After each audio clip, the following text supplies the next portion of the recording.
Hello everyone, मेरा नाम है ममता ठाकुर और आज हम पढ़ेंगे वर्णों के उच्चारण स्थान के बारे में। बच्चों, वर्णों का उच्चारण स्थान पता करना आप लोगों के लिए बहुत ही जटिल विषय रहता होगा, तो आज मैं आपको बहुत ही सरल तरीका उच्चारण स्थान को जानने का बताने वाली हूँ। और ये मेरा पक्का यकीन है कि यदि आप इस वीडियो को 3 से 4 बार देख लोगे तो आपको उच्चारण स्थान जो है रटने की जरूरत नहीं पड़ेगी। आप बहुत अच्छे से समझ जाओगे और कभी नहीं भूलोगे। तो शुरू करते हैं आज का उच्चारण स्थान। सबसे पहले मैंने इसको तालिकाबद्ध कर दिया है। उच्चारण स्थान स्वर वर्ण और व्यंजन वर्ण। तो बच्चों, सबसे पहले आपने क्या करना है, जो ये तालिका है इसको उंगलियों के माध्यम से रट लीजिए। ठीक है, जैसे कंठ, तालु, मूर्धा, दंत, ओष्ठ। ठीक है, आप लोगों ने एक एक उंगली हर एक वर्ग के लिए यहां तक बांट ली, ओष्ठ तक। कंठ, तालु, मूर्धा, दंत, ओष्ठ। ठीक है, अब इनके हिसाब से आपने पहले स्वरों को विभाजित करना है। वो कैसे करेंगे, यहां पर लिख लीजिए अ, आ, इसके बाद आता है ई, उसको यहां लिख लीजिए।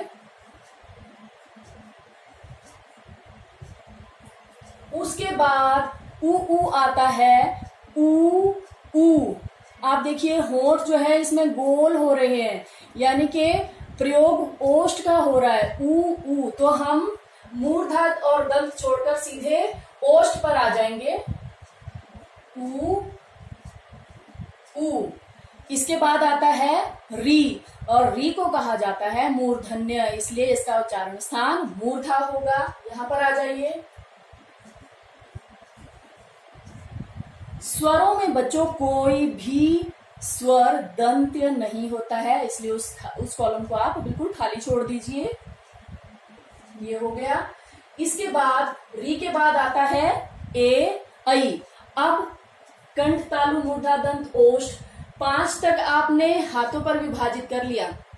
उसके बाद आप देखेंगे कि दोनों कंठ दोनों तरफ कंठ आ रहा है। पहले तालु, उसके बाद ओष्ठ। ठीक है, तो कंठ तालु में क्या आता है, ए, ऐ। ठीक है, ए, ऐ। उसके बाद कौन से स्वर आते हैं बच्चों, ओ, औ। उसे हम किस श्रेणी में रखेंगे, कंठ, ओष्ठ, ओ,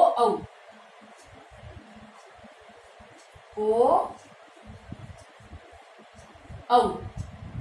ठीक है, दंत ओष्ठ कोई स्वर नहीं होता, क्योंकि स्वर हमारे सभी कंठ ओष्ठ तक सम्मिलित हो चुके हैं, इसलिए दंत ओष्ठ वाला आप खाली छोड़ दीजिए। तो इस तरह से स्वर वर्ण आपके एक सीरीज में आ गए। आपको याद रखना था कंठ, तालु, मूर्धा, दंत, ओष्ठ, आ, ई, री, छोड़ो ऊ, ए, ऐ, ओ, औ। ठीक है, बीच में सिर्फ दंत वाला आपने छोड़ना है, और ऊ नीचे, री ऊपर, बस इतना आया है। इतनी तालिका आपको समझ में आ गई होगी। अब आगे चलते हैं व्यंजन की तरफ। व्यंजन में बच्चों सबसे पहले क से शुरुआत होती है, क, ख, ग, घ। इनको जो है क्या कहा जाता है, वर्ग। क की लाइन पूरी क वर्ग कहलाती है। ठीक है, तो क वर्ग को हम यहां रख लेंगे कंठ वाली लाइन में।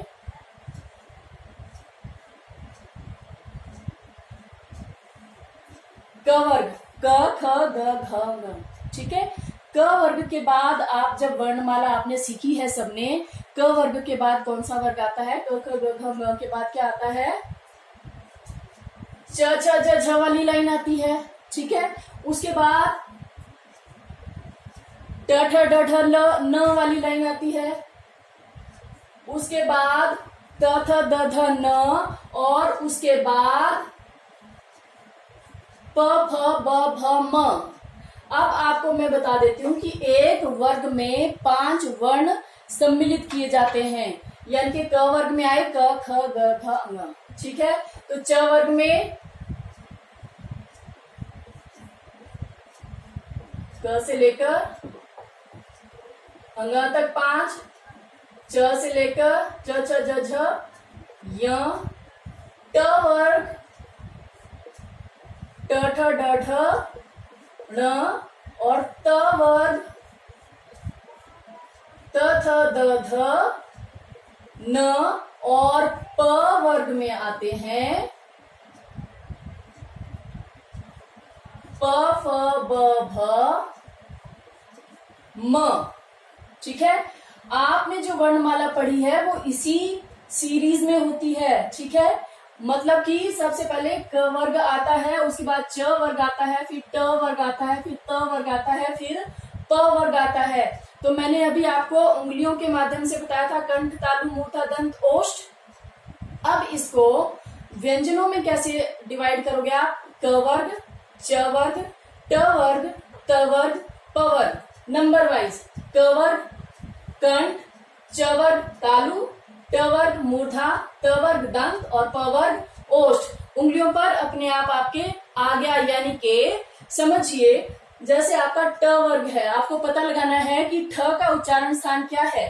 तो आप देखिए क च ट, ये ट वर्ग हो गया। ठीक है, अब आपको यहाँ पर पता लगाना है मूर्धा, कंठ, तालु, मूर्धा, आ गया मूर्धा, यानी कि ट वर्ग का कोई भी वर्ण है वो मूर्धा से उच्चार्यमान है। तो यदि आपसे कोई ठ पूछ ले या ड पूछ ले तो आपको पता होना चाहिए वो किस तीसरी उंगली पर आ रहा है, और तीसरी उंगली आपने किसके लिए दी है? मूर्धा के लिए। तो इस तरह से बहुत सरलता से आप उच्चारण स्थान पता कर सकते हो। प वर्ग यहां तक हो गया।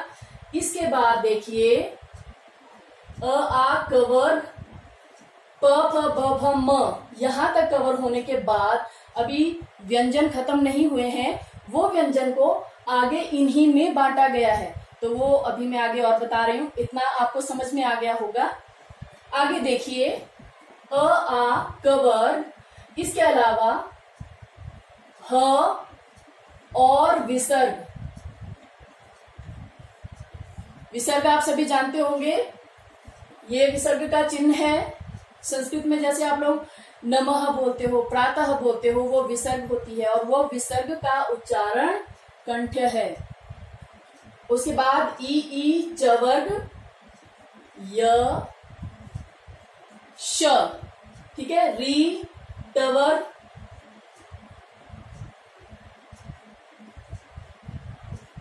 और षटकोण वाला श, री र ट वर्ग श। और तवर्ग में क्या आते हैं? ल और स। बस आपको ये जो अब मैं बाद में करवा रही हूँ सिर्फ इन्हीं को याद रखना पड़ेगा, क्योंकि बाकी तो आपको मैंने तालिका के हिसाब से आपको हिसाब बता दिया है कि आप कैसे इसको सरलता से समझ सकते हो, आपको रटने की जरूरत नहीं पड़ेगी। ठीक है, उसके बाद सिर्फ ये है जिसको अगर आप तालिका में आपको अच्छे से लिखना आ जाए तो आप कभी नहीं भूलोगे। ल स ये होता है तवर्ग। उसके बाद पवर्ग में प फ ब भ म। अब आपके पास बचता है व। बच्चों, आपके उच्चारण स्थान की तालिका में केवल मात्र व ही एक इकलौता ऐसा वर्ण है जिसका उच्चारण अन्य किसी भी वर्ण के साथ मैच नहीं करता। वो इकलौता है, अकेली जगह है। और कहां पर है?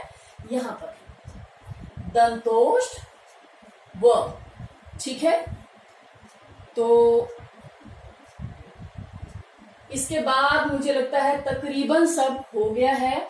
अनुनासिक और अनुस्वार भी आपको बता देती हूँ। जो अनुस्वार होते हैं उनका उच्चारण स्थान हमेशा नासिका रहता है, और जो अनुनासिक होते हैं, अनु और नासिक, ठीक है, उनका उच्चारण स्थान मुख और नासिका दोनों से होता है। तो अब वो आपको याद करना मुश्किल नहीं है, और ये भी मुझे लगता है आज की इस वीडियो को देखने के बाद आप लोगों को मुश्किल बिल्कुल नहीं लगेगा। और यदि आपको इस वीडियो से फायदा उठाना है तो कम से कम इस वीडियो को 3 से 4 बार जरूर देखिएगा, और मैं गारंटी के साथ कह सकती हूँ आप लोग कभी नहीं भूलोगे इस तालिका को। यदि आपने दिमाग में बसा लिया, आप बार बार देखिए, अभ्यास कीजिए, बिना किसी किताब के, आप बिना इस टेबल को देखे 1 बार देखिए, 2 बार देखिए। जब आप बार बार इस वीडियो को देखोगे तो खुद ब खुद आपके दिमाग में तालिका बननी शुरू हो जाएगी, और कभी भी आपसे कोई भी उच्चारण स्थान के बारे में पूछे तो आपको रटने की जरूरत नहीं पड़ेगी, आप बहुत आसानी से उनको बता सकते हो। और आज के लिए बस इतना ही। मैं उच्चारण स्थान के बारे में जितना मेरे पास जानकारी थी मैंने कोशिश की है कि आपको बहुत अच्छी तरह से समझ में आ जाए। और इसी के साथ घर पर रहिए, स्वस्थ रहिए, पढ़ाई में व्यस्त रहिए। धन्यवाद।